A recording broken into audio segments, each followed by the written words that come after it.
Você não pode considerar como definitivo aquilo que é apenas intermediário. Por que você está considerando permanente aquilo que é passageiro? Essa dor é passageira. Esse tratamento é passageiro. Esse vento é passageiro. Não diga que é o fim quando é só um intermitente. Não diga que Deus acabou quando Ele ainda está trabalhando. E viu Deus que tudo quanto fizera era muito bom. Sabe o que Ele está dizendo? Enquanto eu faço é bom, mas quando eu termino fica. Então se não está bom é porque eu ainda pare de pontuar o meio quando Deus ainda não chegou no fim. Tem muita gente aqui que está tendo dificuldade no seu relacionamento com Deus, porque está considerando o fim aquilo que Deus ainda não considerou o fim. E você diz: Camila, então como é que eu sei que o fim ainda não chegou? Deus está dizendo: minha vontade é boa, perfeita e agradável. Se ainda não está bom, é porque eu ainda não acabei. Libera essa palavra profética para alguém aí. Diga: Deus ainda não acabou. Deus ainda não acabou. Se as coisas ainda estão viradas do avesso, é porque Deus ainda não acabou. Se as coisas ainda não foram para o lugar, é porque Deus ainda não acabou. Se ainda tem gente precisando ser salva na tua casa, é porque Deus ainda não acabou. Ele está dizendo: quando eu faço é bom, mas quando eu termino fica muito bom. E disse o Senhor Deus, quem está falando é Deus. E disse o Senhor Deus: não é bom. Mas peraí, tudo que Deus faz é bom, não é bom? Salmo 136, Davi só vai falar disso. Porque o Senhor é bom e a sua benignidade dura para sempre. Aquele que criou os céus e a terra, porque é bom e a sua benignidade dura para sempre. Aquele que redimiu o seu povo, porque é bom e a sua benignidade é para sempre. Aquele que libertou de Faraó, porque é bom e a sua benignidade é para sempre. Aquele que fez o seu povo passar com os pés enxutos no meio do mar vermelho, entre dois paredões de água, porque é bom e a sua benignidade é para sempre. Deus é bom, Deus é bom, Deus é bom, Deus é bom. Se Deus é bom, tudo que Deus faz foi Ele que fez. E é bom tudo que Ele faz. Só que na condição que o homem está agora, que é qual? Só. Ele diz: não é bom que o homem esteja só. Olha o que o texto diz: e disse o Senhor Deus, não é bom que o homem esteja. Foi o que a gente acabou de aplicar agora. Se não está bom, é porque Deus ainda não acabou. Então olha o que o texto diz: disse Deus, não é bom que o homem esteja. Advérbio de tempo, estar, ou seja, caráter temporário. O que Deus está dizendo? Ele não está sentenciando Adão à solidão, porque ele diz: não é bom que o homem esteja. Ele não diz: não é bom que o homem seja. Se ele diz: não é bom que o homem seja, ele estaria definindo que terminou. Eu fiz ele para ser só. Mas não, ele define caráter temporário. Não é bom que o homem esteja. Advérbio de tempo. Por quê? Por que chama advérbio de tempo? A gente usa nessa aplicação temporária. Tipo assim, você encontra uma pessoa na rua, você não dizia: aí, como é que você é? Não, você passa por ela e dizia: aí, como é que você é? O tempo é o clima, é temporário. Hoje tá frio, tem dia aqui que tá calor. Então você não olha para alguém e pergunta: veja aí como é que o clima é. Não, você diz: veja aí como é que o tempo está. Então é a mesma coisa aqui no contexto. Quando Deus diz: não é bom que o homem esteja só, Ele já está aplicando o princípio da criação. Qual? Você está só, mas eu ainda não acabei. Esteja, do verbo estar, de verbo de tempo. Então o que Ele está dizendo: Adão, toda a sua condição desfavorável, ela é transitória. Oh, meu Deus do céu, parece palavra de falso consolo, mas hoje a gente está baseado na palavra. Vai passar. Se não tá bom, essa depressão não vai ficar a vida toda, vai passar. Essa crise de ansiedade, Deus não te fez assim, vai passar. Tudo que não pertence à característica intrínseca do ser que Deus criou está, mas não tem garantia de que vai ficar. Vai passar. Camila, está muito difícil, está muito difícil. E o Senhor está dizendo exatamente desse jeito: está difícil.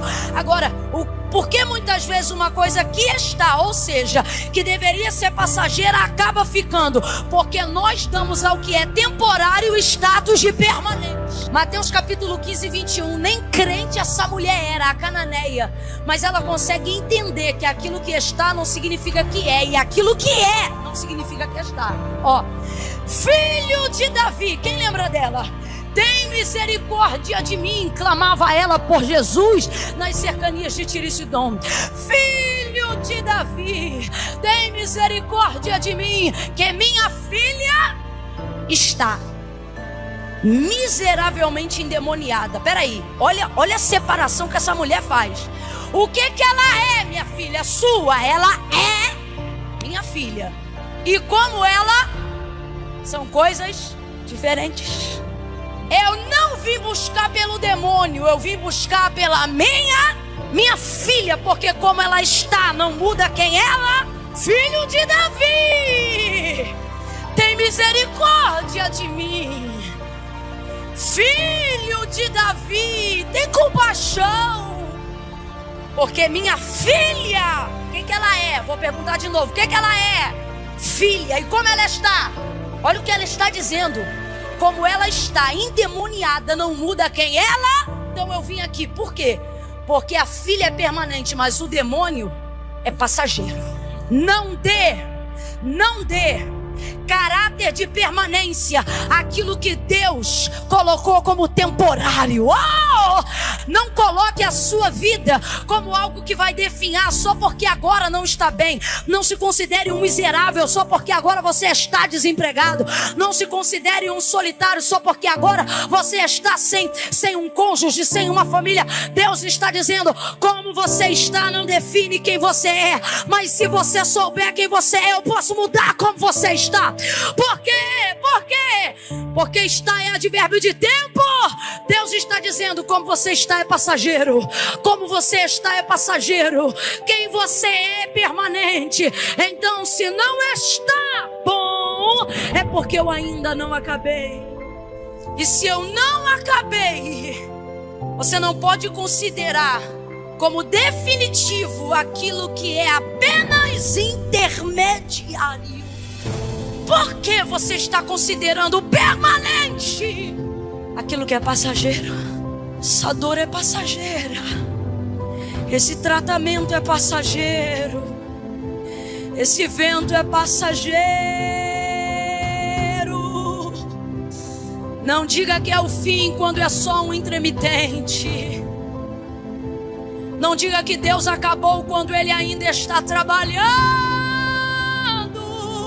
Ele fez céu, fez terra, fez lua, fez criação, as 7 maravilhas do mundo e muitas outras que não há no mundo.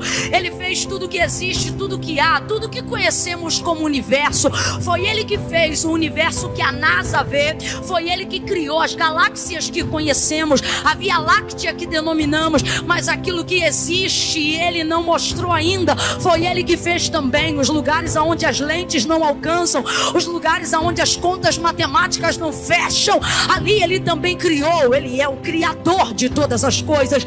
Ele é o Senhor dos vivos e dos mortos. Ele é a majestade santa, o Todo-Poderoso, aquele que era, aquele que é e aquele que há de vir.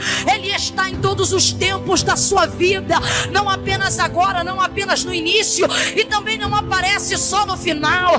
Ele é aquele que entra na fornalha e que não caminha do lado da direita nem do da esquerda, mas caminha por toda a fornalha entre Sadraque, Mesaque e Abednego. E alguém diz: a sua aparência é de filho do homem, mas ele não é como filho do homem, porque em Apocalipse João olha e diz: os seus pés não são normais, são como bronze provados na fornalha 7 vezes. Em sua coxa direita está escrita: Rei dos reis e Senhor dos senhores. Ele tem a chave da morte em suas mãos. Toda a terra é o estrado dos seus pés. Quem entenderá o trovão do seu poder?